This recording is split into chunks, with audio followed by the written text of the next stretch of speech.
Welcome to the podcast where together, every Monday, we explore hospitality in its very broadest sense. From culture and cooking, cocktails and coffee, nutrition and farming, politics and animal welfare, organic and sustainability, family and business, entrepreneurship, and much, much more. Come and learn with me, Mark Cribb, about where our food and our drink comes from, and the businesses and, more importantly, the human beings that thrive on where we decide to spend our time and our money. Sign up to our weekly newsletter at humansofhospitality.co.uk and hit subscribe on your podcast player of choice. Welcome to this week's episode. Now, I'm recording this intro on the 22nd of November 2020, so we are in essence 10 or 11 days away from lockdown finishing in England, and there does seem to be a hint of a vibe that hospitality will in the main be reopening, something that has surprised me a little bit because I thought we might still be left closed. But the caveat to that is the unknown on tiers. It looks like tier 1 is going to go back to the rule of 6, tier 2 is going to be no mixing of households indoors, and tier 3 is going to be hospitality closed.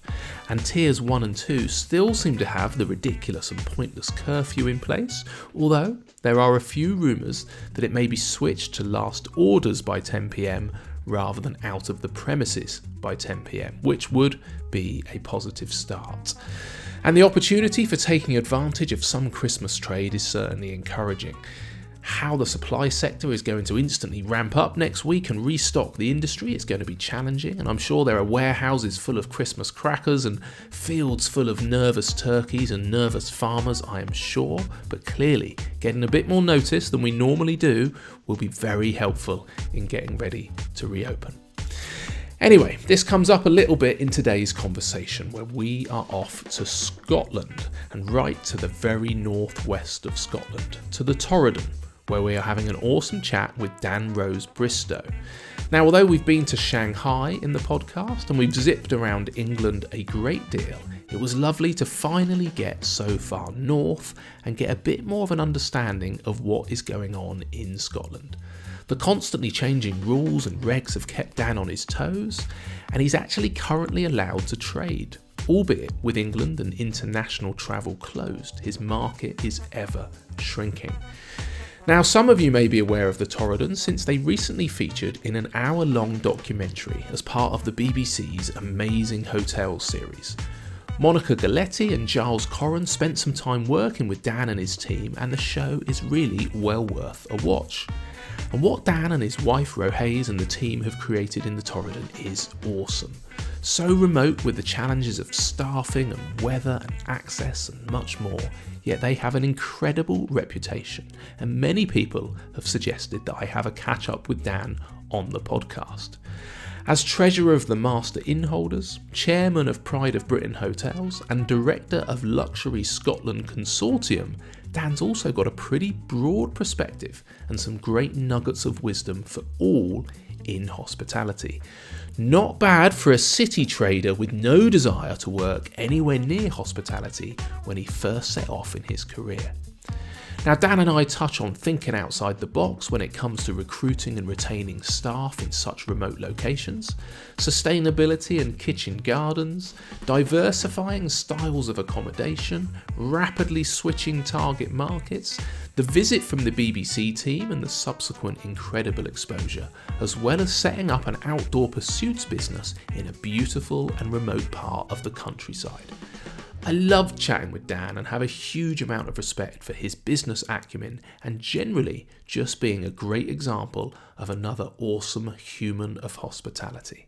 As so many of us do, Dan is working in the industry for the right reasons. Yes, absolutely a good businessman, but more than that, a good human with a desire to serve not only his guests but the industry at large, whilst developing a team that can go off out into the broader world of hospitality.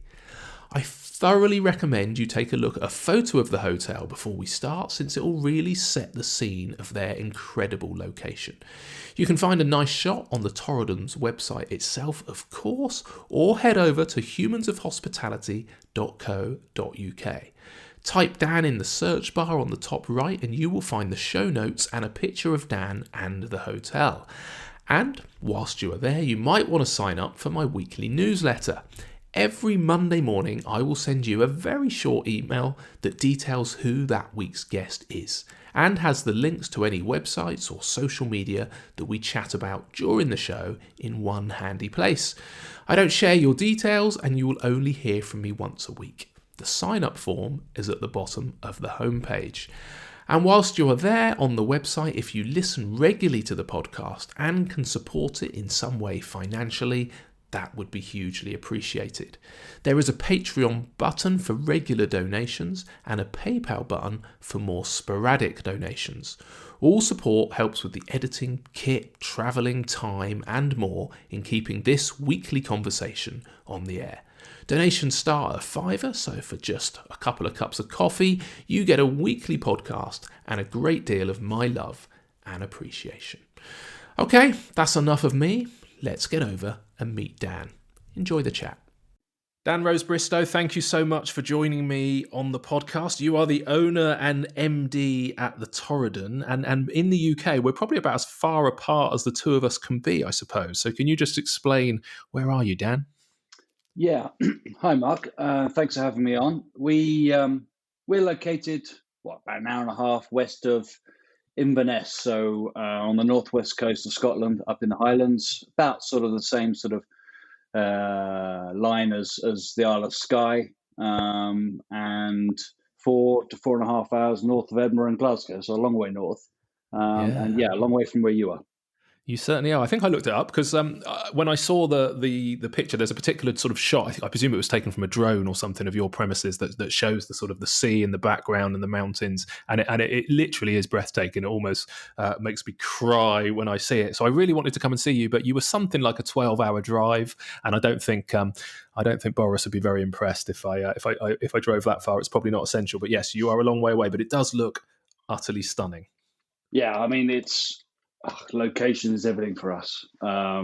You've got mountains opposite that rise to over 3,500 feet, so Munros in Scottish language, and we're on a sea loch. So as you go out of the sea loch a few miles, next stop is the Isle of Skye, and then beyond that is you're in the Atlantic and away to the US of A. So location is our biggest USP, I imagine, in terms of its wilderness location, but in a nature reserve in terms of the Torridon Nature Reserve and Benay Reserve, and we're part of a sort of a UNESCO biosphere. So nature, landscape, scenery, it's one of the main reasons people come to us.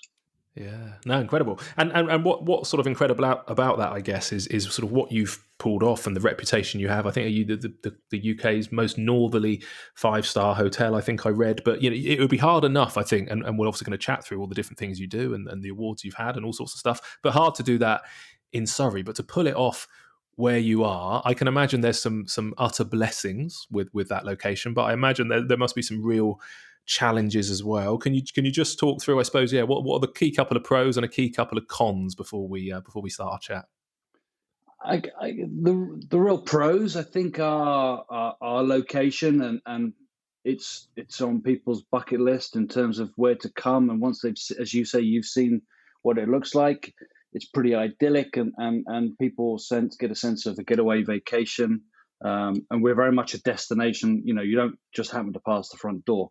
We're very much a destination that tries to offer a resort feel these days, with a variety of different accommodation offerings and a couple of restaurants and bars and I suppose outdoor activities.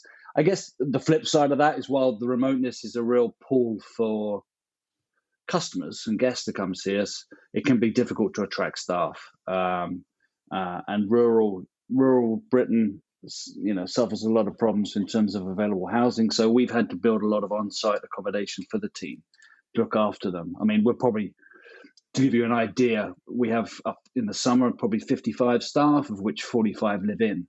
So we actually have a larger village community here on this side of the loch than the closest village, which is predominantly holiday homes and self-catering. So I suppose attracting the staff is probably the biggest issue. Once you get them here and they're into the culture and the way of life that we do, then we don't have such a problem. But the attraction is if you're into your cinema and coffee shops, then Torridon's not going to be it if that's what you want to work. But if you're looking for if you're into the outdoors and want to earn some money and save up, then it's ideal for you. So the location, that's it really. It's both an attraction for guests, but the downside is probably staff in terms of the lifestyle. But it's become more of an attraction. We've actually found it easier, I think, just with people and what they're looking for in terms of staff and the type of career they're looking for.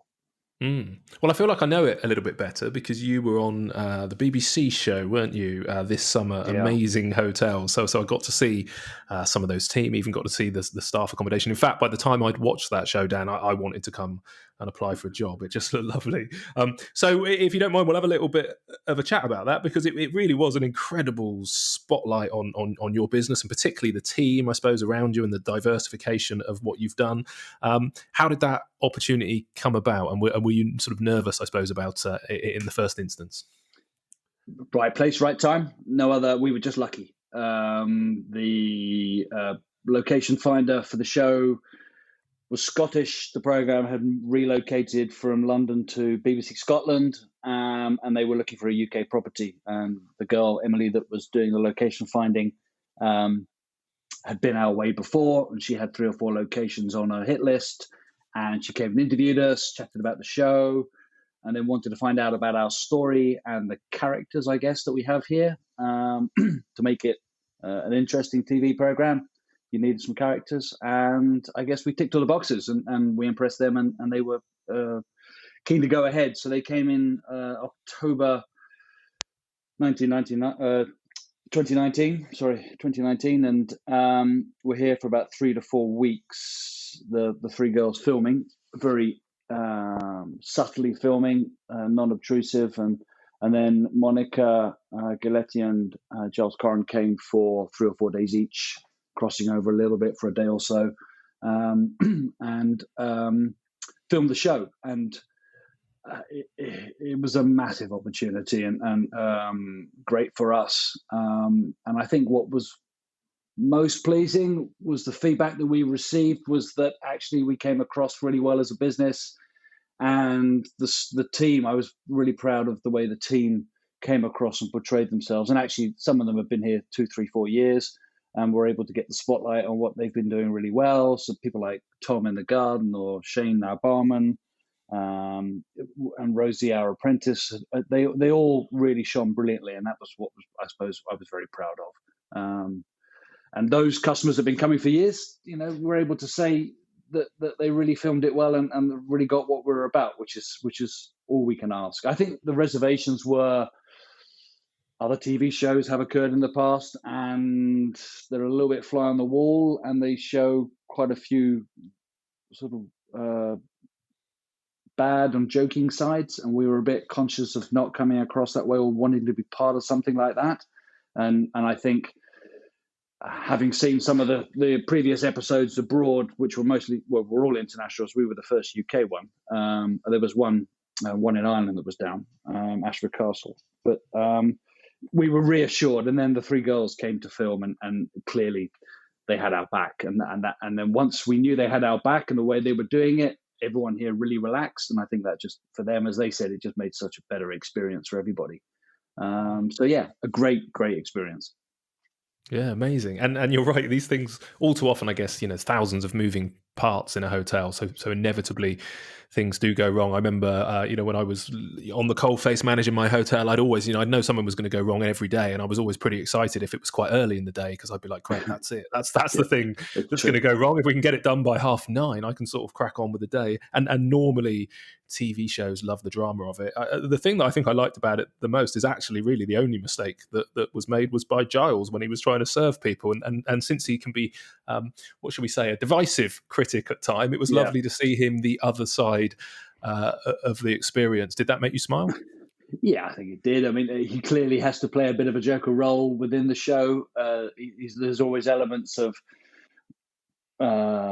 things and jobs that he has to do that makes him look a little bit silly. But I mean, whether it's in our case it was changing a toilet seat or washing the car or trying to serve someone in the restaurant, something out with his comfort zone. But it just it made him human, I guess. As a presenter, he comes across much easier to the eye and able to watch, and a bit more humble. So it makes for better TV. Yeah, definitely. But Humility is the word. I think the thing that sometimes people forget in terms of the TV show, and some of our customers that have been here since and whatever, is we have, as a family, been doing this for 30 years. This wasn't in the making for 3 months. It's taken 30 years to get to where we are. And I think the rewarding thing for us was that we were able to showcase that journey a little bit. And it was really rewarding to see how far we'd come. And even some of the team working here now had no idea what the place looked like, 25 years ago. And were amazed themselves. It was quite a journey for everybody, really, to see how far we'd come. Yeah, well, let's touch on that then. So 1992, I think your in-laws purchased it. Is that right? That's right, yeah. David and Geraldine like? Gregory. Yeah, so what was it like at that time? Kitchen was condemned, no central heating, all the wiring was kaput. So they traded it, I think, in 92 for about 6 months, summer season. Turned up, it was a sort of a coaching fishing holiday type of place. You turn up by coach, small coaches, and stay. And my mother was a cordon bleu chef trained, so she was an excellent chef and still is. And David, my father-in-law, was front of house and everything else, really. And he spent most of his time running around putting coal into fireplaces, trying to keep the place warm for customers. And they traded it for 6 months in a way they would never dreamed of wanting to trade it. It was horrendous for them. But they had the foresight, maybe the madness, to buy the place back in the day because they were looking for this idyllic country house location with a great setting, to turn it into something that they had realized could be done. And they closed it for about a year, 9 months, to totally refurbish the place. New plumbing, new wiring. Many of the bedrooms, for example, weren't en suite, became en suite. And the house was originally a shooting lodge back in 1887. So there were 4 main bedrooms. The hotel was made a hotel, and turned into a hotel in the sort of late 60s, early 70s, when they created the road from here to Shieldig. And it was traded as a fishing hotel. But you can imagine, I mean, it was sort of wicker furniture in the drawing room. Beds had all plastic sheets on, and you can imagine the type of place it might have been. But they had a vision, they had a dream that they could turn it into something that it is today. And I'm not sure how far they thought they'd take it. I mean, I would like to think that we've pushed the envelope a little bit further than they even thought they could go. I mean, they retired from here back in 2007, and I think that they're very proud of what we've achieved as a family, and Rohaise and I since. Because Rohaise and I, my wife and I, we work very much in the business 50-50, and the success of that relationship is probably down to the fact that we do things very differently in terms of our responsibilities. So Rohaise is very much in terms of HR and training, people development and design. And I tend to do the other things, the business side of things. And then we hire good people to do things like food and beverage, and chefs that know what they're doing. So it's bringing in a team that complement each other to run the place. But amazing. Well, clearly, I've never really asked them where they thought they would go, but it'd be probably a good question for me to ask them how far they thought we would have come. Yeah, definitely. And you guys got involved relatively early. So am I right in saying, and I think, I can't remember if this is from what I was reading, or maybe it was on the BBC show that I saw, but in those early days, when they first got it, you had no inclination. You didn't come from a hospitality background, and you certainly weren't looking at getting involved. However, it wasn't particularly long, was it? Was it 97 that you guys came up? What happened in those 5 years when 99. You went? Yeah, we were 99. In London. Right. I was a bond trader in the city. Right. Very different role and probably a very different character. And we got married we met at university back in 91. So we've been with each other for a while, living in London. We met in Leeds at uni, and I went to London, where I'm from originally. And Rohaise was working in hospitality, doing sort of conference organizing, and working for ICI at that time. And they had an in-house unit that they did all their training in. And we got married sort of 25, 26, quite early, quite young, and had aspirations for a family. But I think we were in that stage where we were living in London and aspired to a bit more than a London life and raising a family in London. So you look around and you realize if we're going to do that, then I probably have to change career. And I suppose Rohaise at the time could have done anything.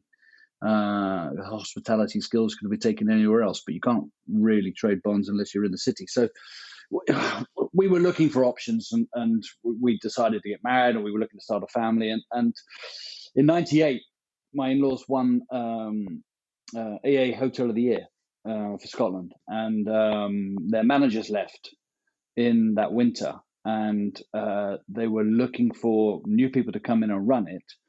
And they, I guess, intelligently floated an idea our way that pricked our interest, and wondered jokingly whether we would be interested. And I think we previously said that I would never live in Torridon, not in a million years.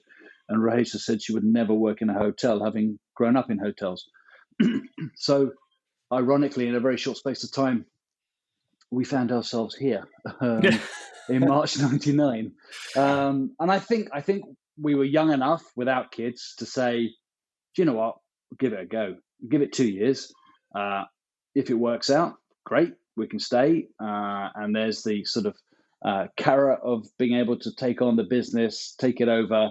And I suppose in my case, it was, well, both our cases, but for mine, it was to be sort of entrepreneurial in what we wanted to do with the business. And for the both of us, it was what we could do with the product and where we could take it. What was our dream? And in those 2 years, well, I did every job. I ran the pub for a while that we had here. I worked in housekeeping. I did everything because we always joke the first job I did here when I was actually going out with Rohaise in the early days was kitchen porter. So I've cleaned toilets, I've washed dishes, I've even worked in the kitchen, and I've served the food, and you name it. So I do know what the jobs involve, and for me that was a great training into getting into the industry, as I hadn't sort of grown up in it or been to study it type thing. And that just meant that the opportunity that was offered to us by my in-laws was too good to turn down and not give a go. And yeah, we're still here. So it must have worked out some way. I think people thought we were the first of our crew, our friends, to sort of move out of London and get married and do different things. But clearly, I mean, you look back now, within 5 years, everybody did the same thing in some capacity. Maybe not as far as Torridon, but certainly geographically moved out of London, and then some ended up doing different jobs. So it seemed to be what a lot of us were doing. We kept the house, the flat, I say, in London in case, and then sold it later on when we built our own house where we are now. So we had an exit plan if it didn't work out. But yeah, still here. It certainly did. Was it a close decision where it was almost 50-50 and this could have been a very different sliding doors moment, or actually was it fairly quickly like, that makes perfect sense, let's do it? I think it was me that drove it, ironically. I didn't think people thought it would be. I think I just wanted out of the city life, and I couldn't see myself there 15 years later being 40 on a trading floor. And it's not a particularly nice place to be, to my experience anyway. Pretty much a young man's game. And it was therefore, what was I going to do? And how was I going to support my family? Without another business opportunity, it was going to be difficult. And actually, quite a few people left the city at that time and have bought pubs or restaurants and stuff, and were doing hospitality, but maybe not on the sort of on the shop floor, but more as an investment. But we were interested in doing something, and I think we always felt that if it didn't work out, we could go back, give it 2 years, we could go back and we could pick up where we left off. It wouldn't be a problem. So there was that security, if you know what I mean. And the 2 years weren't easy. Learning. No, well, I was just about to say, surely, particularly coming from that sort of city background, I suppose, because people who've worked in hospitality and as you said, Rohaise remembered it as a kid. It's a hard graft. It's 24/7. When you first went in and you find yourself a kitchen porter or cleaning toilets, considering your previous job, did you think, this is great, I love this opportunity, or were there times when you thought, man, what have I done? There were definitely times I thought, man, what have I done? but you just focus on the goal. We had an aspiration to take on the business, and the sooner we did everything and learnt everything and understood everything, then the quicker we could start that journey. And I think we had a very much a common driven goal to achieve greater things, which was tough. In '98, they just won AA Hotel of the Year. So it was starting from a high point in the first place. And David and Geraldine had achieved so much in their time. But, we were a 3-star hotel. We just developed the sort of what we called then the lodges come in. And we had a vision of a 5-star hotel, a resort feel, and developing things. And we knew what we wanted to do. We wanted to raise the food. We wanted to increase the capacity of the kitchen garden. We wanted to add outdoor activities, and all these things I think were there bubbling away. But we were very conscious of not having. We had to organically do it, because any money that we had or any borrowings we were going to do was to be put into the business to buy our share.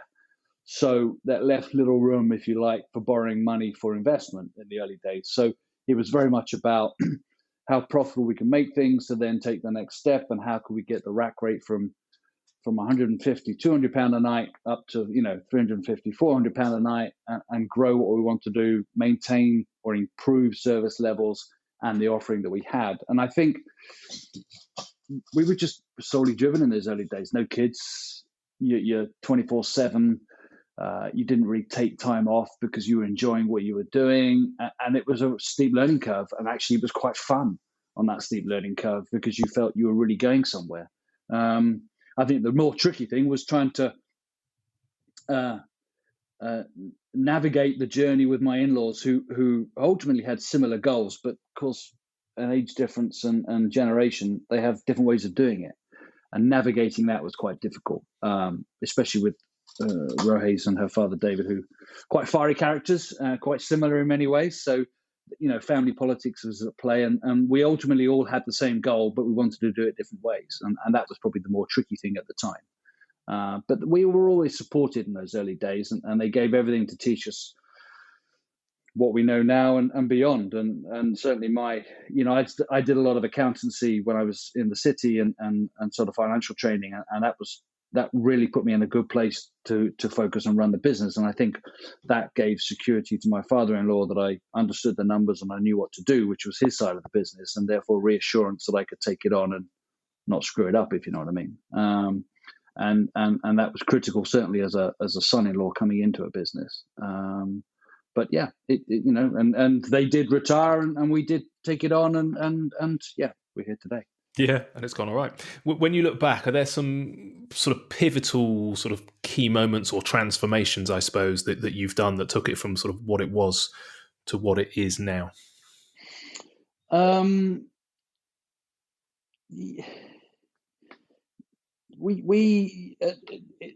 You have to take gambles at certain times to improve what you want to do, and we've gone from a 3-star hotel to a 4-star hotel to a 5-star hotel. You have to go on this journey. And I mean, clearly, some people with big, deep pockets can invest and provide the facilities.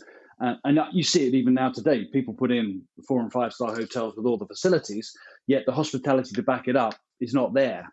And if it is, it's quite superficial.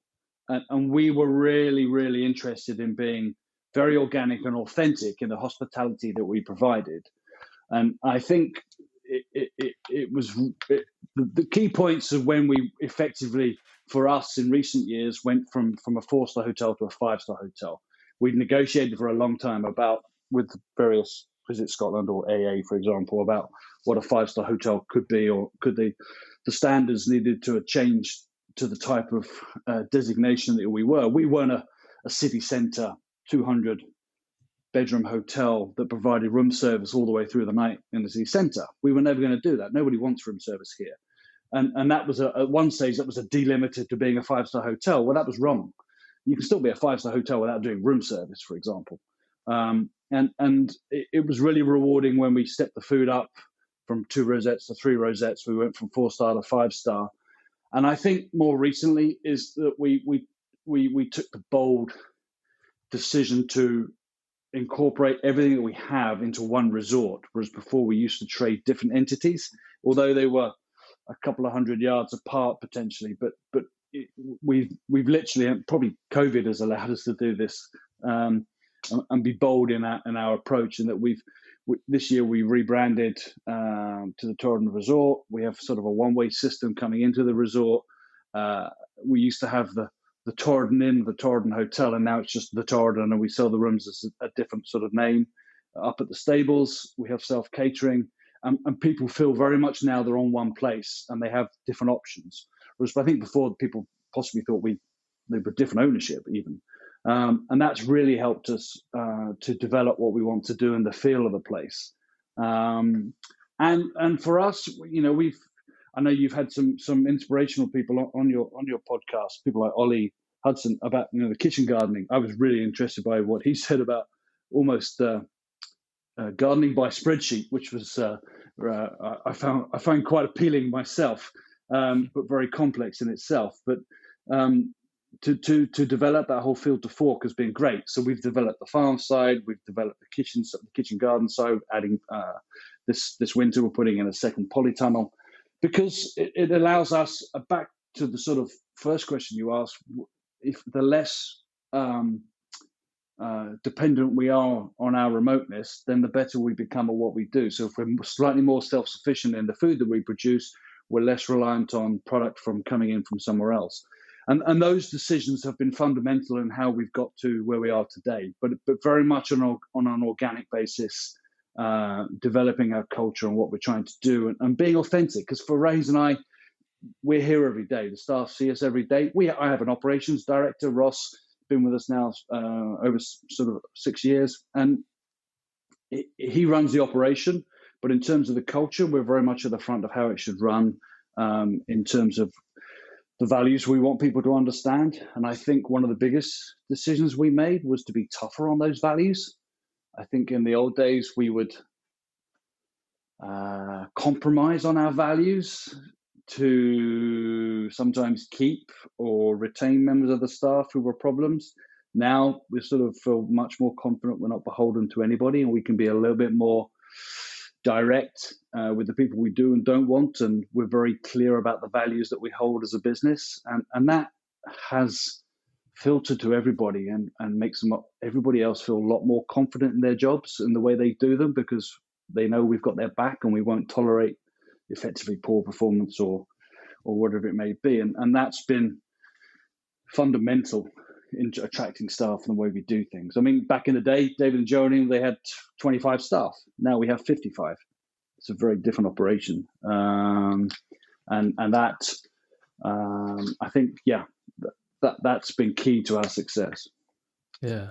When you mention those values, it's interesting, I think, as you say, with time, with confidence, probably with a bit sort of less cash pressure, I suppose, these values and just learning, I suppose, these values become more dominant. Any specific examples, I suppose, of values that you very much stand by now, but historically caused you some challenges?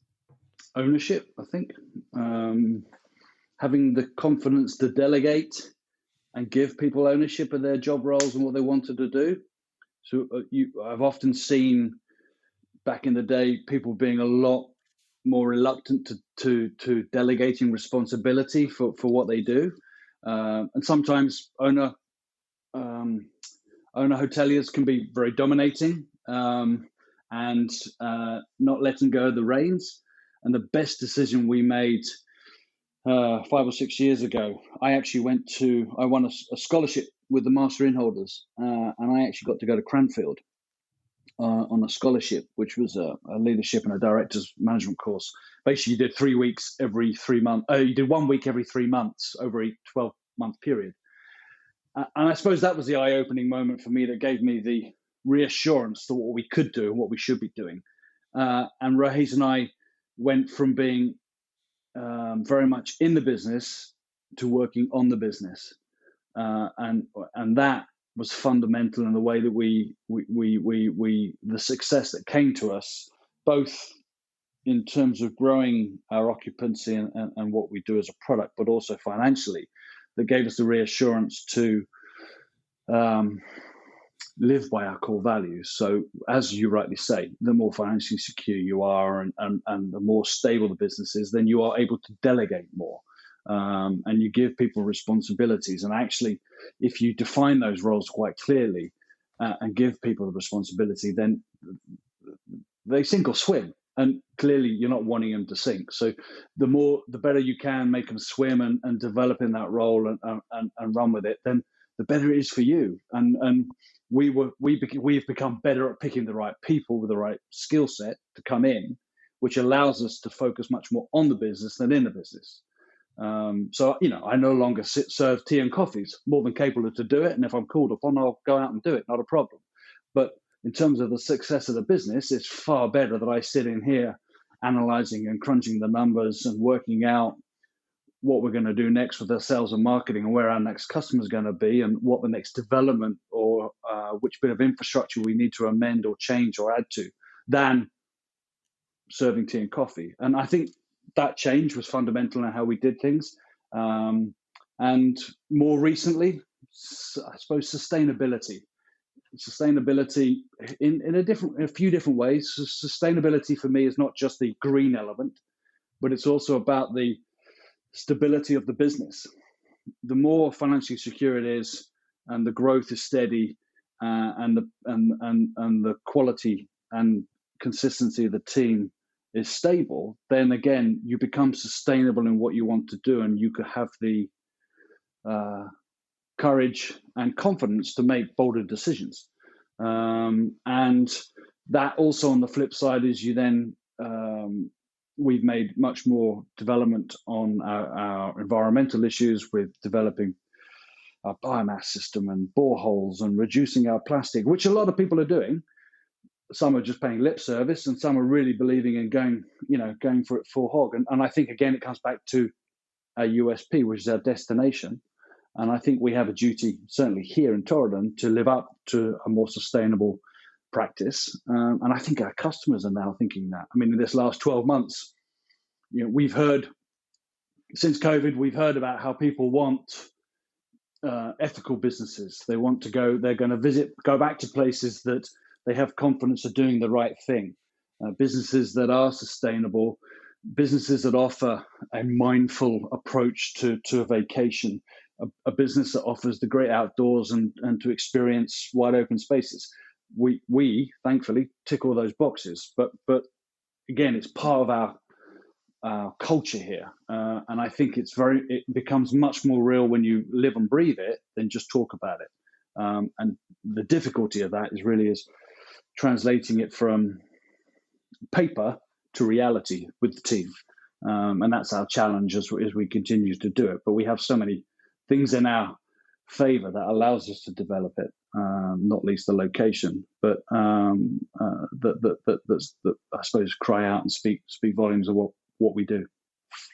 Yeah, amazing. You touched on about 7 different issues then, Dan, that I want to explore in a few issues. So, but before we do, we're going to come back to sustainability and a couple of other things you mentioned. But you said there about that Master Innholders scholarship. That was quite interesting. Presumably that just gave you sort of a faster... You probably would have learned, I'm guessing, a lot of the things you learned, but I presume it meant that you learned it much faster, and all too often there's no point reinventing the wheel. So I guess you would recommend that, would you, for people looking, always looking for a bit of a nugget of business advice, I suppose, given the opportunity, do go and work in some other venues, because that's very easy often for teams to do and to dart around and pick up best practice. But as business owners, that can be quite a challenge to dive into somebody else's business and see it, I guess.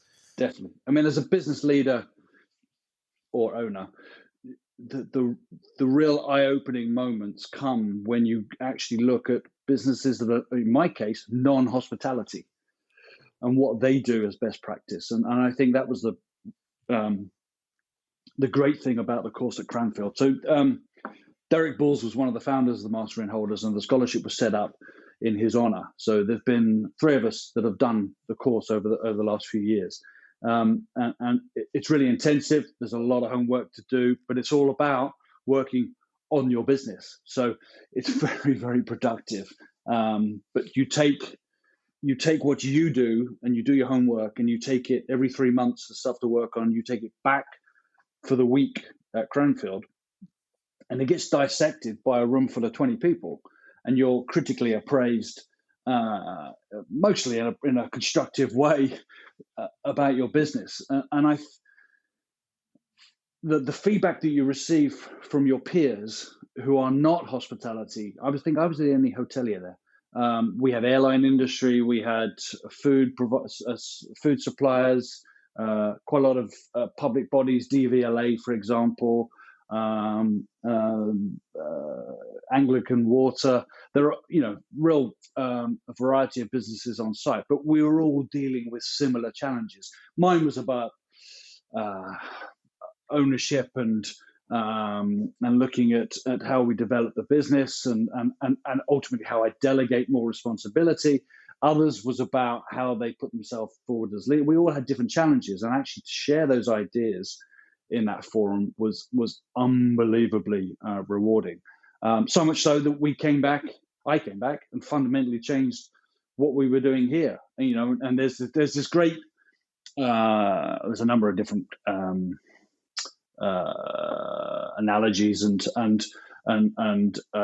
theories out there, but the whole going from leading to manage, or from managing the business to leading the businesses, takes a fundamental change in the way you think, and that happened for me on this course. And that has I have a non-exec that works for me here or with me, and even my wife and the different leaders we have in our business have noticed the change in the way we do things, which has been far more constructive and rewarding for everybody involved. I've gone on to lead more. My managers are managing and have delegated responsibility more. And the proof in the pudding has been either the growth in revenues or occupancy or whatever we've done. And I couldn't speak highly enough. If anyone ever gets the opportunity to learn and develop out with their business and take feedback from others, it's unbelievably rewarding. That sounds incredible. Talking of all the things, the impacts you've had, and you said there, you got growth in revenue or impacts on your team and all sorts of stuff. You've also won numerous awards, too many to list, but any that you're particularly proud of? I suppose two. We were asked this recently on a Facebook Live thing that we did. My wife and I were joint on that, and we both were very similar in our thoughts. One was we won an independent hotel of the year, Katie, which for us was the sort of I suppose goal that we aspired to for a long time in terms of recognition with our peers, and for us it was the sort of Oscar of what we do. And that was really rewarding to do that after a number of years of developing the business. And I guess the other one was, and my wife pointed this out, and she's entirely right.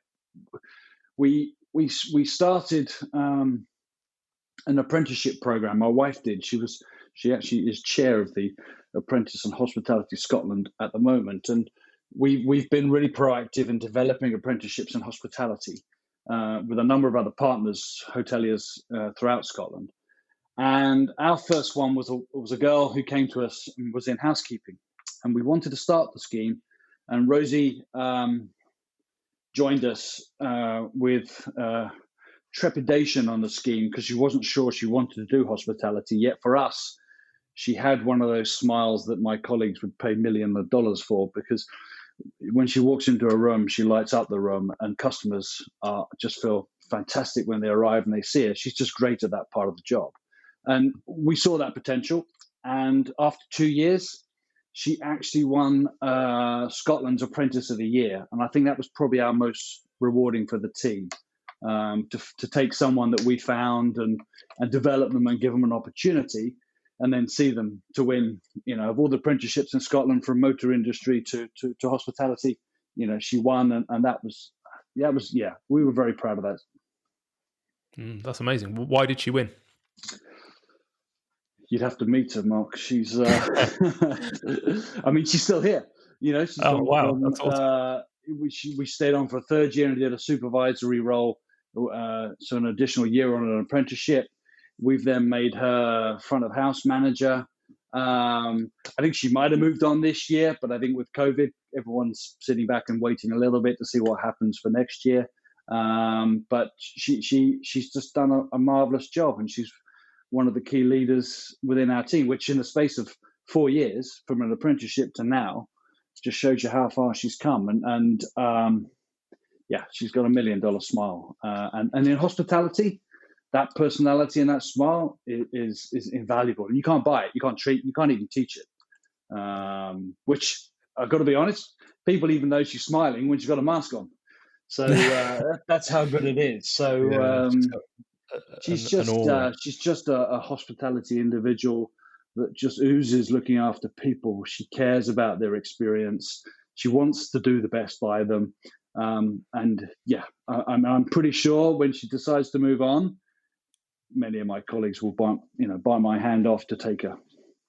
Amazing. I do think it's the most rewarding thing about our industry is seeing people, develop and fulfill their potential. It's amazing. I do also think you're going to get some brownie points for saying that Rohaise was entirely right. Just that as a clip might be played back to you. I'm sure she agrees with you wholeheartedly. I agree with well done.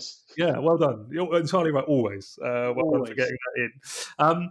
So you mentioned this in an answer just now, but you've got this beautiful kitchen garden, and I was interested to know a little bit, I suppose, around the motivation for that, in the fact that how much of it is because you almost need to become more self-sufficient because of the remoteness of your location, or how much of it is because you sort of see that's the trend, I suppose. That's what the consumer demand is, to say that they want to go somewhere the pig, as we know have demonstrated this well. Where does the motivation come from for it, or is it nuanced? Well, back in the day, I mean, it's a Victorian kitchen garden. The house was built in 1887, and it would have provided the house with its sustainable subsistence living, I guess, growing what it could. And when my in-laws arrived back in 91, 92, it was a wasteland. And my father-in-law was a massive gardener, and he basically restored the garden to its former glory. And over the years, we've just developed on that. And I guess every chef that comes here, head chef, tends to come with a greater passion for that type of offering that we have, in the sense that many of the junior chefs, I mean, I still remember the day now, 5-6 years ago, we had a junior chef that came in who had no idea that the carrots didn't come chopped, couldn't understand that they were whole, because every carrot he'd ever worked with was a chopped carrot. And I suppose we have a duty to educate everybody in where the produce comes from. So for us, the garden's been in existence since probably 94, 95, so way before the trend. I guess what we've done is, over the years, we've had it as a show garden in many ways because people enjoy the space. We've produced produce from fruits and herbs to vegetables and salads that have been used by the kitchens. And now, I guess, it really is on point that actually we now recognize it as a core part of what we do, because of there is a cost saving in terms of growing your own thing here. It's more sustainable in terms of less mileage, in terms of getting the produce here. And it's part of the story of why Torridon does what it does. So we've incorporated it more in what we do, less about the fad. Does that mean the pig, for example, it's everything they do? It's one of the core reasons they exist. And I suppose it's similar in that sense, in that many of us have gardens, and one of the ones I think is most beautiful is at Gravetie in East Sussex, and we all have showcase gardens, but for us it's very much a working one. We have Highland cattle that produce the manure that go into the garden. We have pigs that we rear throughout the year, and this is all about the story of field to fork, and how we can reduce mileage of food coming to us, how we can reduce our dependence on other suppliers supplying for us, and how actually it fits with the culture and what we're trying to do. And there's no one person that looks after the pigs. The team take it in turn to feed the pigs. And that's the same with the cows. The cows are fed by a multiple number of people because people want to be involved. It's part of the experience of working here. We've just started, for example, the chefs now go and work in the garden in the morning, and they'll pick some of the produce in the morning, or they might go feed the pigs, and then they come to the kitchen, which again, it's just a better way to start the day than straight on to whatever it is you've got to do in the kitchen. And it makes them understand that actually someone is laboring in the garden to produce the food to put onto the plates that they love doing, and the dishes they like making. And I suppose it's the whole story. It joins the dots. So it's fundamental for us in what we do. So much so that we are putting another polytunnel in this winter. Yeah, so we're doubling our ability to grow what we can grow. People would probably think the rain is the issue here. It's not. It's wind. Rain we can get round because the soil here is so well drained, because there's a lot of rock in Torridon. It's pretty well drained, but it's the wind that can damage things. So often, even on the fruit trees and things like that, the blossom gets blown off in May by a wind, or even the polytunnel can get damaged by the wind. So it's the winds that are the problem more so than the rain. Which on the west coast of Scotland, there's a reason we are very green. It does rain quite a bit. Yeah, I can imagine. That must be one of the benefits of having your team. I was going to use the word captive, but that's the wrong word. But yeah, the fact that they can't sort of nip into town and go to the cinema must be great. That I presume really helps them get up in the morning and go and feed the cattle and go and feed the pigs, and that's what makes it this all consuming, I suppose. So let's touch on that a little bit, because that has been historically a key challenge. You mentioned you've even built some dwellings for them. So has it become, I'd imagine especially having watched the BBC show, I'd imagine people queuing up around the block to now come and spend a couple of seasons with you and live with you. Is it still a challenge? Are you still having to go out and advertise, or have you resolved that? Just because of, I suppose, how much initiative you've sort of used in making it a desirable location. Yeah, I don't think you'll ever resolve it. It's always going to be a challenge because of the location. But to be fair, it wouldn't matter which hotelier I speak to.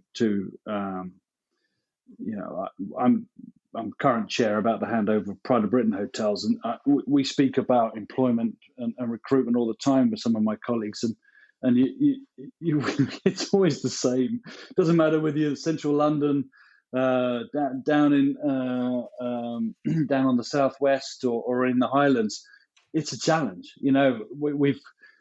You've spoken about it on your podcast. Chefs, you could never find a chef, and then nobody young wants to be a chef. Now, probably going to be more chefs on the market than there's ever been, but it will always be a challenge. But each place, I think, will find its own unique challenges. So in my location, we have to offer a decent pay with subsidised living. And because some of them are in shared accommodation, twin rooms, our managers, we spent £500,000 on management flats, because we recognise that if you strategically can keep people for a minimum 2 seasons, you get consistency in what you're trying to do. If everybody changes over in a seasonal business each year, then it puts a lot of pressure on the leadership to each year to instill the culture and the systems for the team to run. So we would then typically find we'd start February, March. It was only by about April, maybe end of May, that everybody was on the program and understood what we were doing. But in the meantime, my heads of department and management, were exhausted because they'd had to do everything again from scratch. If you can keep people 2, maybe 3 years, then that consistency flows through, and it's much easier to then run the business and maintain consistent levels. So we recognise that, and we built management accommodation that meant they had their own single ensuite with kitchen units, like a tied cottage, I'd call it up here, and we have a series in a row. And then we have a number of other different flats around the property, and it's about focusing on heads of department and making sure they're happy, because if they're happy, they can look after their team. If they look after the team, then their team are happy. And I think we've changed our recruitment focus from give us a job to this is the lifestyle. So if you're coming to Torridon, it's very much about giving a flavour of what you can expect. It's not just a job. A lot of people here, I've been doing this 20 odd years, but the family have been here 30 years, and everything's on the line for what we do every day. You wear your heart on your sleeve, and you put everything into it. And you want people to come who at least appreciate that and want to come on that journey with you, and care about what they do. And I think we've changed our recruitment process very much to more focusing on those values. And people talk about hiring for attitude, not for skill. It's very true. It is so true. Someone the other day was telling me, oh, he looked at somebody's CV and their A levels were X, Y, and Z. And I was like, I've never looked at the CV and seen any A levels. It's not about that. For us, we have to do all our interviews by Skype because nobody comes here. You have to do it, visually by Skype, which is a challenge. And I think it's about learning more and being better prepared to recruit the right people so that they're going to understand and appreciate the culture more, and then will stay longer. You then get the consistency and stability, and then you can do what you want with the business. So it's a slow burn. There's no quick fix. And each year we would find, this year we got a problem in housekeeping. Next year's a problem in the restaurant. The year after that, we can't find chefs. There's no one hard and fast rule. And each year it will change. I mean, as of 1st of January next year, we've all got a problem with Europeans. So the dreaded Brexit's going to arrive, and I think we got till June. Certainly a number of my team. I'm probably 75% European, so a high predominance of international staff, and that will be my new challenge for 2021, which wasn't for 2020. So each year is it change the marketplace changes, but what we do as a product is just try and prepare ourselves better to attract the talent that we need. And it's a game. We're all playing that game, but some clearly do it better than others, and it's learning about best practice and who does it right. Yeah, I'm hoping that Brexit's going to be a walk in the park compared to COVID, and that this has been a little bit of a kind of like, oh, look, you thought you had problems, but you really don't now by comparison. I don't know. I've just touched a lot of wood and crossed my fingers. So yeah, I hope exactly. you're right. Yeah, well, we shall see. But yeah, I think a lot of people recognise that staffing's a challenge and have a bit of a whinge about it. I remember chatting to Gareth Banner at the Ned, actually, and I think it's just looking at the problem and going, right, what solution can we come up with? And I remember they built a recruitment office. I can't remember which country it was in. It might have been Portugal or somewhere like that. But they actually went over there, and built recruitment offices, and then interviewed and trained in the country, and then helped them move over. And it was just looking at the problem and going, okay, what can we actually do proactively to solve this? And it's the same with you guys. You haven't just given them a caravan or converted a container. You've actually built beautiful accommodation. The trouble with that, Mark, is you used to be able to do that 15 years ago. Now they won't stand for it. No, so and some people are still. I know certainly where I am. I've got some local farmers who are still trying to appeal, I guess, to the European sort of community to come over and help them farm. And they're the same thing, really. They're now converting barns and having to change it. But you've done it. I've got to ask, as a matter of interest, but I suppose this crosses over with the other aspects of the business and the things that have evolved. Do you get any issues with planning when you decide you want to build units for your team and some of the other gigs? Are they fairly supportive of you? Or? They're very supportive. I mean, we're a 58-acre site, so and neighbours are few and far between. So as long as we are, again, it comes back to our culture and values. We try and do everything when we put something in. It's with a view to sustainability. Is it environmentally friendly? Is it energy efficient? Does it blend in with the landscape? Even if what we were looking to do recently is, because we do the outdoor activities, we need a boat shed on the shore. At the moment, everything sits on trailers, but actually we're going to make a permanent thing. So how can we create a boat shed on the shore that blends in with the landscape, it's got a grass roof, provides water, blah, blah, blah. We're always thinking about that. And I think, therefore, when we go to planning and say, can we do this? They're much more sympathetic because we've already covered many of the angles that maybe they would be concerned about. And if ultimately, if I'm building housing in this location where there is a massive shortage of housing, then you haven't got to be too clever to understand that it's going to happen. And if I'm paying it out of my own pocket, then even better. They understand if I want to grow the business, and if there's no rental property in Torridon or the surrounding area, and if houses do come on the market, they will go to second homers and are well bid way beyond anybody locally could ever afford. So, we suffer that rural Britain problem where young people don't stay around because they can't afford to stay around. They have to go somewhere else. And often the jobs and the housing go together. So that's a real issue that I've been tackling here for 20 years. And nobody has found a solution, and I don't think they will find a solution as such. But I've had to take the matter into my own hands and develop it. So therefore, planning are much more sympathetic. Yeah. Yeah, that's good.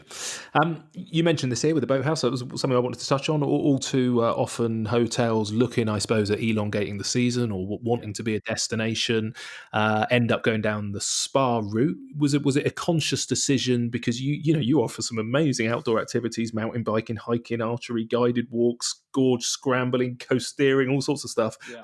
That really appeals to me. I'd much rather get out into the environment than necessarily sit inside and have a massage. Was that a conscious decision to add that to the business instead of a spa, I guess?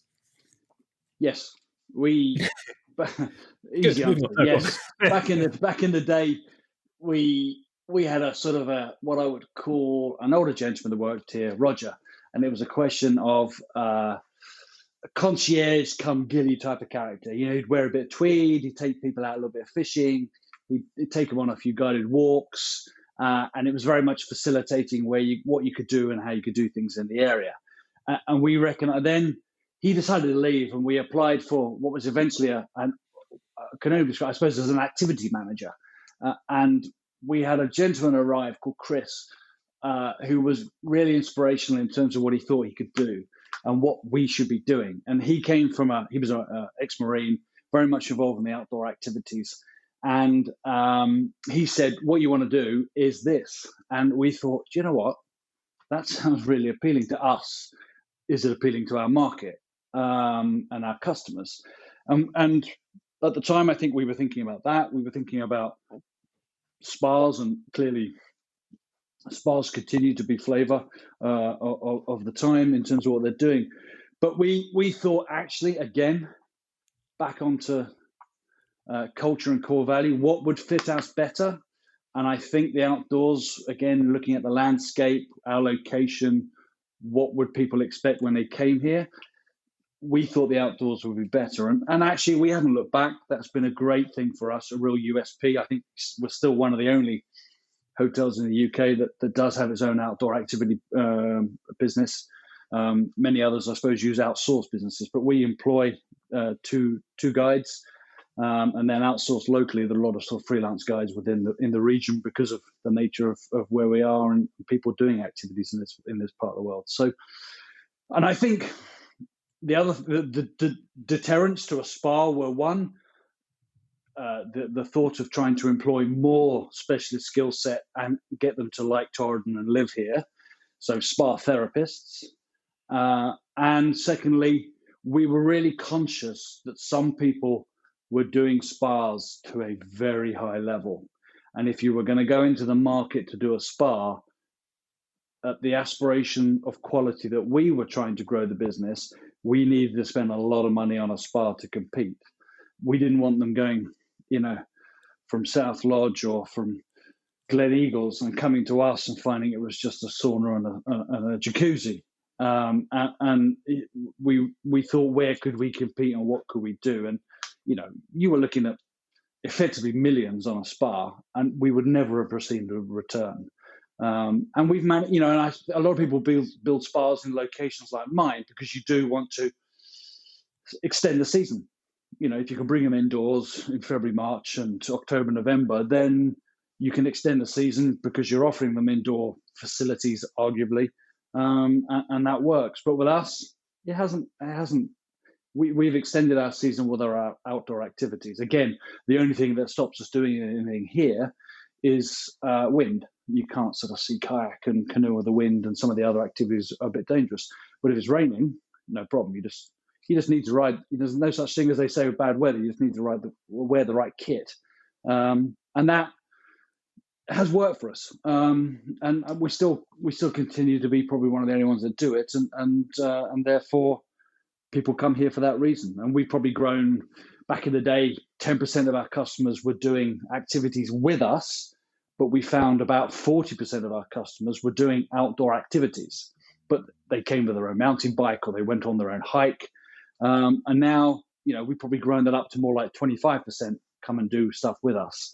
And nearer 60% do activities as a whole, but many of them, again, continue to bring their own mountain bikes. Road cycling is quite popular around here now. Mountain biking has really grown.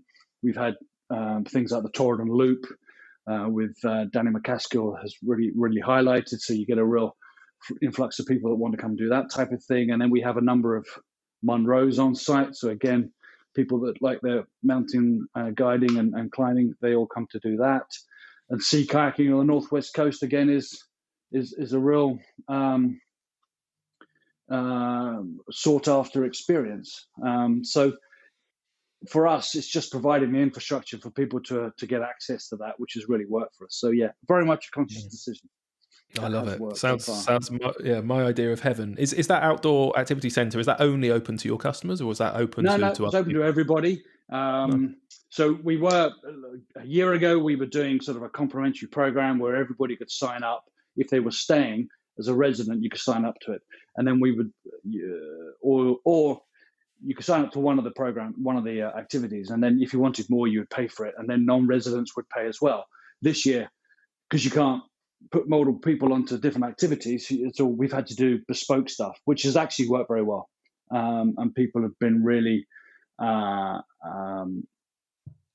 encouraged and really enjoyed the one-on-one, well, the one-on-one, but two-on-one or four-on-one as a family with a sort of exclusive guide, and they've got much more out of the sessions, which has been great for us. So just another way around it. But yeah, we'll see what we do next year with the environment the way we can operate. But it works. I mean, clearly having a spa this year has not been very good. So you have spas are not great. Not a lot is particularly good. Which sort of conscious of time.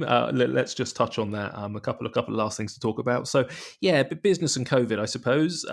Who are your target market? Are you open all year, and has that target market had to shift? I'm thinking that the Americans love coming over to Scottish country houses, but have you had to change that market off the back of COVID? Definitely.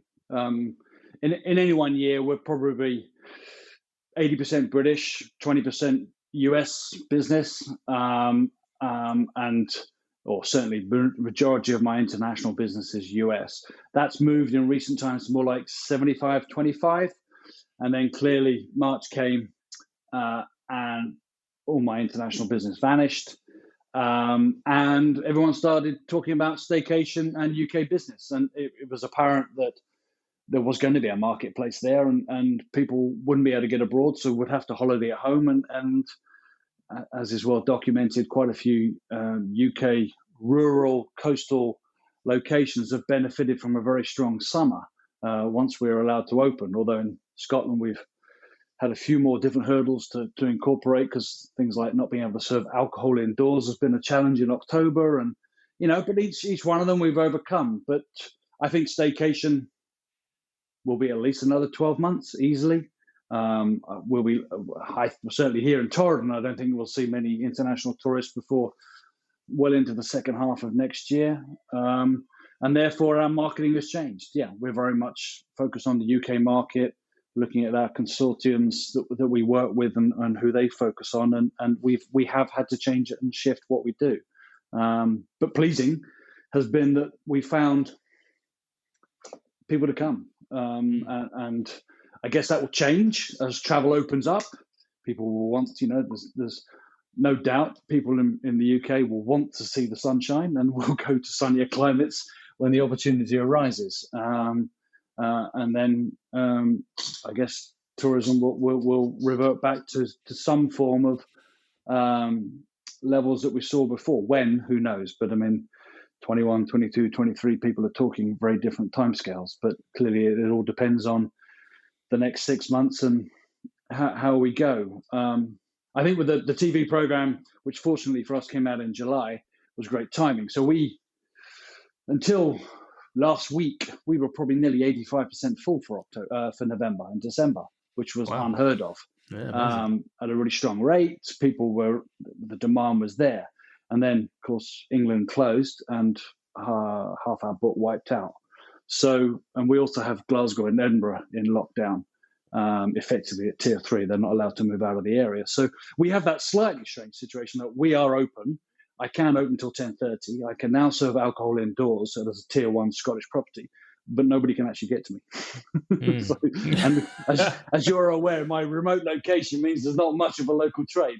So it's it's paradoxical in many ways, but clearly I'm sympathetic because many of my colleagues aren't even open. So what do you do? Well, as long as you've got the support, because that's the thing, isn't it? Some of us were put into a situation where, I've had a few people asking me for marketing cash recently, and I've said, look, I've got the national government trying to convince people that hospitality is basically spreading COVID. They've got a much bigger budget than I have, and they come on the telly every few hours and tell you not to go to hospitality businesses. I don't see any point in doing any advertising if they're trying to talk people out of coming. Amazingly, the demand has actually still been strong, but you can't take them on, basically, can you? So we're often put into a position where, we can trade, therefore there's no support, but there's no demand. Have you got the financial support if you I suppose you have now, because furlough's been made across all the countries. Furlough's available, isn't it, all the way till March? So that's helpful, presumably.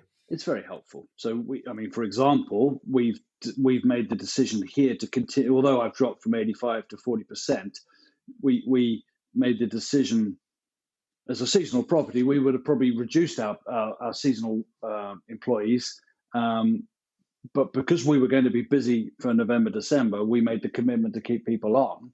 And then bang, out with my control, England closed. So overnight, I'm sort of 15 to 20 people surplus employees here because I haven't got the demand anymore. So yes, furlough is very supportive. I think it's magnificent.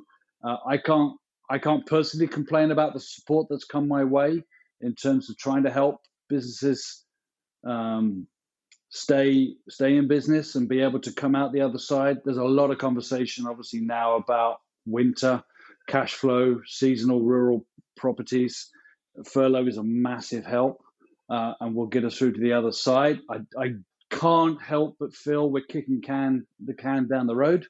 And I think there are some businesses that were struggling before we had COVID, and I can't believe that some of these businesses will not be struggling when COVID finishes. And I think the other dilemma is we're all very fearful of what it's going to cost us on the other side. But the focus at the moment, Mark, is to get to the other side, isn't it? So we're still very much in survival. Need the business to be operating, need to capitalize when the demand does come back in terms of customers, whether they're domestic or international. So each week I have conversations with people, and each week we are dealing with new circumstances. And that is very challenging as a business owner because I can't tell you what is happening in 2 weeks. I've got a full book in December, but that very much depends on whether England opens on the 3rd. If it doesn't, I'll probably lose half the book again. What's your hunch? Probably not. Yeah. Or I think it will, but I think you'll have a very similar Scottish tier system, and I think therefore you'll have a restriction in movement of people. And I think some will be able to get here and move around, and some won't. So, we've changed out. For this, we did a deal this weekend where we focus on Aberdeen and Perth because they're in the same level as we are, and therefore maybe customers from there want to come out and see us. So that's what we've tried to do. But we've also turned people away from Edinburgh and Glasgow who still think they can travel. So I don't want to be policing it, but we have a duty of care to make sure people are applying the tiers. And I think it will happen in England. I think you have to open it up somehow, but I think you'll have level 4s that won't be able to move out with their area. It seems the only way forward. They seem intent on us all having a Christmas,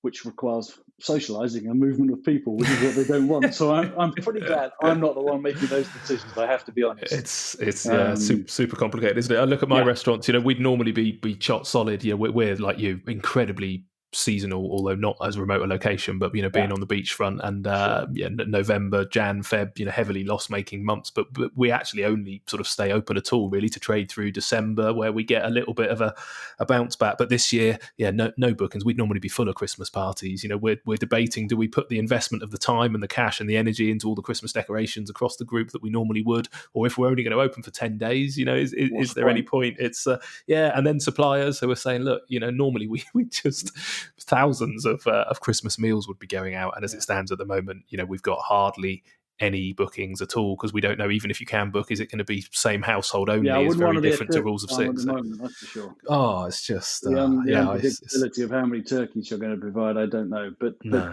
yeah, I mean, we're similar, Mark. We would close typically in January for two reasons. One, for refurbishment, and we do our annual, go around the property and try and cover everything in paint that needs repairing and do what we need to do. And also the team get their annual holiday, because business up here would be dead for January. But this year we're considering opening a bit of it, or maybe not. But again, it's on a weekly basis. As I say, I can't tell you what I'm going to do for the 3rd of December. At the moment, I'm probably 90% full for that week.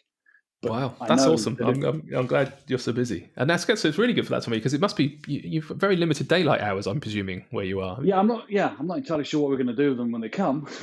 Yeah, I love it. I love the idea of just sitting by the fire. Hey, I went down to my restaurant earlier this morning just to check in with my manager, who I know is a big whiskey fan, and I was describing your bar, and I need to send him over a photo actually of your whiskey bar. So he and I would probably be very happy sat by the log burner, gently sipping away on your very whiskeys. Was it one for every day of the year? 365, yeah, one for every day of the year.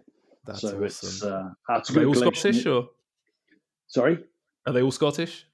98% are. Excellent. The ones that aren't don't sell very well. Oh, we get a few Americans that come in for Irish whiskey, and you're like, seriously? Yeah.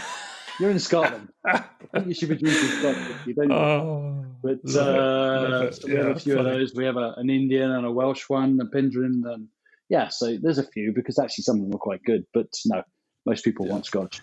So love it. It's good. Right, so last couple of things. Firstly, I'm sort of interested, I suppose, because this wasn't clearly it was your destiny, but you didn't know it sort of 20 years ago. So I'm wondering if Dan now, with all of that experience, all of that journey, all of that knowledge that you've got, if you went back 20 years and met sort of, younger Dan, what would you say to yourself? What advice would you give to yourself, to help him navigate the next 20 years? Trust your instincts, trust your gut. And just be confident in what you want to do, and follow the dream, and choose the right people to be around you to be on that journey. Because if you can surround yourself with the right people, then it just makes the journey much more enjoyable, and B, much easier, because you have a common goal. And I think Rohaise and I are very much together, but the challenge has been, ultimately, because of our location, is finding others to do it for long enough, and we've worked at that, and we've achieved some success in doing that. And I think follow your convictions, and don't worry about it. Don't fret the small stuff. Think about the bigger picture. And I guess that's what I've tried to do, but it's not always been easy to do. But if I'd known that 20 odd years ago, I think it would have made it easier for me. But that's part of the process, Mark, isn't it? You have to learn on the job, and learn as you have to learn from your mistakes as well. That was something my father-in-law taught me, David, is making mistakes is not a problem as long as you learn from them. And we say that to the team here as well. It's not the errors you make, it's how you learn from that, and I think that's probably quite crucial. I think it's the entrepreneurial way, is make mistakes fast, make them quickly, learn quickly, move on, keep making them. It gets a bit dull if you're not giving the opportunity, and I'm the same. I give my team a pretty long leash. But you never make a mistake now. I said, no, I do. You just don't find out about them. That's different. Yeah. You cover them up quickly. Yeah. And then finally, so what, I suppose, plans for the future, really? Is this, would you ever sell? Are you going to live there forever? Are you going to continue developing it? What do you see the next 10 years? All of the above. We've got plans at the moment. We're looking at developing, again, which is pretty on trend, but like all properties like ours, you need to add more bedrooms, because if you add more bedrooms, more people can stay.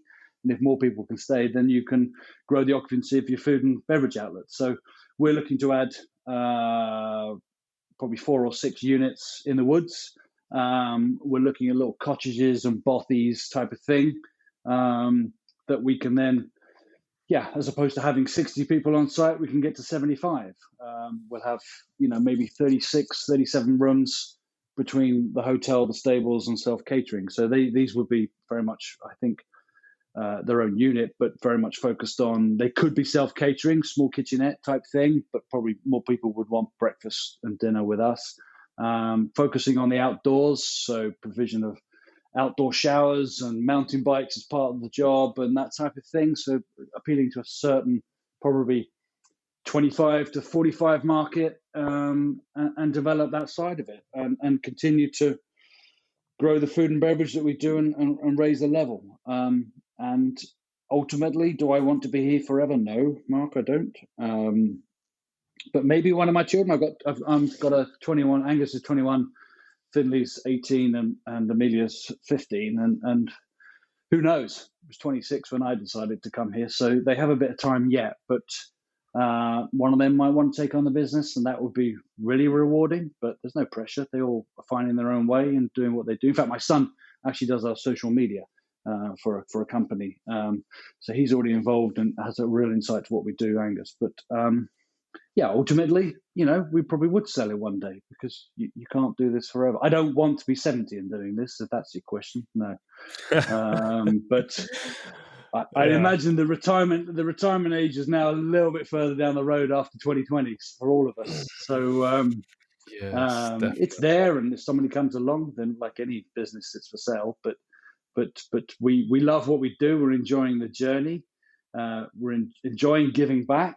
We do a lot more things now out with Torridon, so that one was really to stay in touch with what goes on in the world. Otherwise, you could become quite closeted here and cut off from what goes on. So we put ourselves out there a bit more, and really enjoyed that, and enjoying giving back to the industry and promoting it. So whether it's through the apprenticeships or through Master Innholders and that type of thing. So really enjoying that side of it at the moment. Well, you have a reputation. Lots of people mentioned me catching up with you and having a chat with you as somebody who's got an incredible amount of respect in the industry. And like I say, getting that respect and building what you've built in Surrey is impressive enough. But doing it out there in the middle of nowhere, but it's because of your focus on details and solving the problems, I suppose. So I love it. So congratulations on what you've achieved. I will definitely be up there. I'm only just in your sweet spot at 45. I better be quick. But you are my dream sort of place. I would come out and hang out in some sort of lodge with the mountain bikes and the kids. I'm into road biking as much as mountain biking and outdoor sports. So I will be up there. We look forward to having you. To have one of those whiskies. Where should people go if they want to follow your adventures and keep track of your journey? They should obviously go and watch the BBC show, because that was great. But where so the BBC show's there. Otherwise, website Torridon.com, and Twitter and Instagram is Hotelier Dan. Just follow us on social media, and you'll see all about us there. Lots of videos and types of things which people want to see. So great. Amazing. All right. Well, I will pop links up to all of that on the podcast website as well. Thank you, Dan. It's been an utter pleasure. Really, excited to have had the chats, and I wish you the best of luck. You got a busy day ahead? I've got a board. This morning, my wife decided to organise fitness for us all. So we have a fitness trainer that comes in every week. So I'm actually standing here already drained before I start my podcast, because I'm not very fit at the moment. But 6 of us had to do circuit training this morning.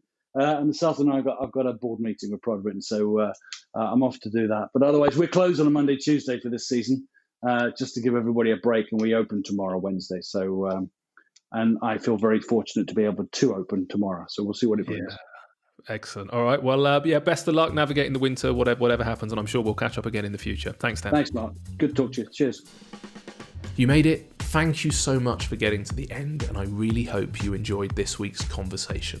What a great example of what can be done in a remote location, and how to think outside the box to deliver such quality in such an amazing place. A big congratulations to Dan and Rohaise on what they have achieved, and a big thanks to Dan for being generous with his time and open with his conversation. I really enjoyed spending some quality time with Dan, and wish him the very best of luck continuing to improve and develop the Torridon. I will definitely be making the effort to get up there and visit. Now, for the links to Dan and the Torridon's various social channels, and the link to the BBC TV show we discussed, do head over to the Humans of Hospitality website, where you will find all the details in the show notes for episode 115, or just type Dan into the search bar. And the website address is humansofhospitality.co.uk. And before you head off, could you please do me a very quick favour? Could you find your podcast player of choice and subscribe, rate and review this podcast? It's a pretty quick process. Players like Apple Podcasts will even allow you to say a few words. And the more reviews and the more comments the show gets, the more people find the podcast and the easier it is for me to persuade other guests to take some time out of their day and come and chat to me. And the better the guests, the better the listen to you. So it really is a win-win. Right, I'm off until next week when we are chatting to the lovely Carly Trisgrove all about B Corps and her cafe in the park and her new plans for a super ethical, sustainable restaurant community interest company called OPOP, one price, one plate. It's an awesome conversation and I hope you will tune in next Monday to take a listen. Cheers.